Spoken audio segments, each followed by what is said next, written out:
Ndiyo maana neno linasema wakati umewadia wa kumtafuta nani? Wa kumtafuta Bwana. Maadamu anafanya nini? Anapatikana, kwa sababu kuna wakati hata patikana. Wakati ambapo tutasema mavuno yamepita, wakati wa hari umekwisha, wala sisi hatujaokolewa.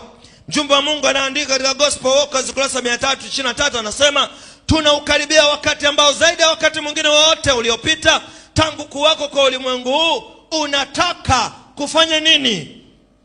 Nataka wote muwe mnasoma hapa. Unataka kufanya nini? Kujitoa wakfu kwa namna gani?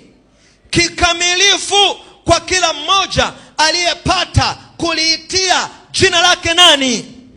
Jina lake Kristo. Wote nasema tunaukaribia wakati. Tunaukaribia wakati. Wakati huo ni upi? Wakati huo unaelezwa katika Ufunuo 13:11. Kisha nikaona mnyama mwingine akipanda juu kutoka katika nchi, naye alikuwa na pembe mbili mfano wa mwana kondoo, akanena kama joka, naye atumia uwezo wote wa mnyama ule wa kwanza mbele yake, naye ifanya dunia na wote wakao ndani yake wamsujudie mnyama wa kwanza, ambaye jeraha lake la mauti lilifanya nini?